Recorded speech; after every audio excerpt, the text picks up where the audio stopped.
NTT Ballpark Cam taking us out to Globe Life Field, the home of the Texas Rangers, where there has been a lot of activity and a lot of change when it comes to the dugout as well as the front office. Emily Jones does a great job covering the Rangers on a daily basis for Bally Sports Southwest. And Emily joins us now as they get ready to take on the Athletics in an afternoon contest. And I want to start, of course, with the dismissal of Chris Woodward, the manager for the Rangers, for the last 4 seasons. What, in your opinion, was the biggest reason as to why? Well, the front office basically cited, kind of some structures they wanted in place, some different styles they wanted in place. And I think Chris Woodward did a fantastic job with this team in his first 3 seasons, even into his 4th season. But there were some differences in philosophies that they didn't feel like with this set of players, with this roster moving forward, that they needed a different voice. They needed a fresh voice within that clubhouse. And they just felt like it was time to move on. They made the decision, with 48 games left in the season, because they wanted to send a message to the clubhouse that they wanted certain things to change within the processes, within the structure, and they felt like that it had gotten a little loose at times, and so they decided to send that message, make the move, and then I guess readdress in the offseason. Emily, is Tony Beasley the man to reel in that clubhouse? I know that when I've talked to other folks that cover the Rangers, that there's a lot of Ron Washington in Tony Beasley. Why does it make it the right choice for him to at least have that interim tag? Well, I think it was a no-brainer as far as the interim tag is concerned. Tony Beasley is highly, highly respected. He cares about his guys, and they care about him. He has a high level of respect, not only within our clubhouse, but across baseball. And I think that, when you have a situation like this where you're changing mid-season, that you want someone who is established within an organization and a voice that guys respect. And I think Tony Beasley has that. We actually asked Bees about that today, about the Ron Washington comparison. He said, I don't necessarily have the effervescence that Ron Washington has.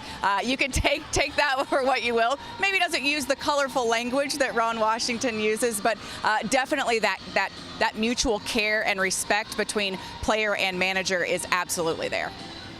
Yeah, and I don't see Bees doing yoga on the field before batting practice either, like Ron Washington used to do. It wasn't the only change, though, Emily. A big change in the front office. President of Baseball Operations John Daniels was let go after 21 seasons with the Rangers organization. Can you take me through that timeline, please?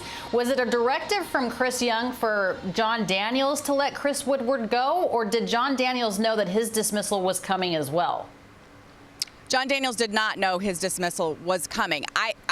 To be quite frank with you, I think this was the plan all along, and JD was on board with it. I just don't think the timing was what he thought it would be. But when Chris Young was brought in, it was of the idea that he would ultimately take the reins and take over this, and John Daniels would step away. He had already begun that process. The timing was the only thing that was up in the air, and the only thing that was, I guess you could call, strange about this. But the ownership group said that they really wanted Chris Young to be able to get a head start on not only, kind of filling out his staff, but getting to those off-season duties of finding a manager, thinking about free agent acquisitions, all those things that a general manager and president of baseball operations is charged with. And so that's why they made the move when they did. Like I said, this was the plan all along. The timing of it was just what was a little different than expected.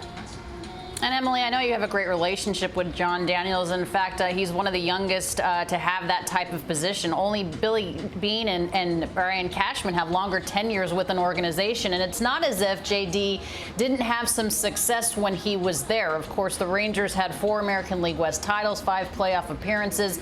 You guys won the AL championship in 2010 and 11. Where do you think John Daniels goes from here?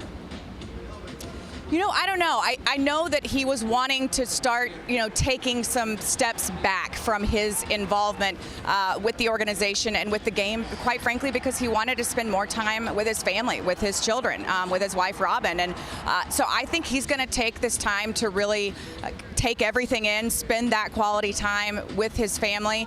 He joked with me yesterday that his wife, Robin, applied for a part-time job so she wouldn't have to be in the house with him all day long. I don't think he was serious, but I think he's just going to kind of soak it all in, weigh his options, see what's out there. He's obviously a brilliant baseball mind. He is extremely well respected across baseball. I can't say enough about the way he carried himself when things were good, when things were bad. He was the same guy all the time, and I have no doubt that he will be coveted by other organizations, both inside and outside of baseball. His professionalism and his availability is above reproach. Final question, Emily, for you. This is a team that hasn't had a lot of success building homegrown talent. They spend $500 million on the middle of the infield, but they haven't really had any pitching prospects to speak of other than C.J. Wilson, I believe, many years ago. I want to ask you this, though. Where does CY go from here in terms of building that talent? You guys signed Kumar Rocker. You signed Leiter. What's your take on that and how they have to build a better farm system? Yeah, and I think that's the biggest issue, and I think that was the biggest issue with John Daniels was the lack of player development.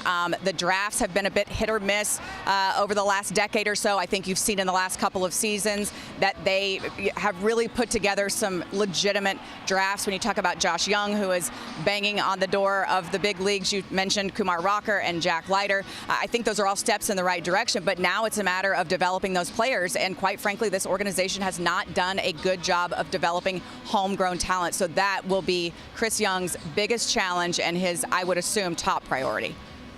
All right, Joey Gallo, one of the only impact players to come out of the organization in recent years, now, of course, with the Los Angeles Dodgers. Emily Jones, thank you, as always, for your insight. We appreciate it. Thanks, Alana.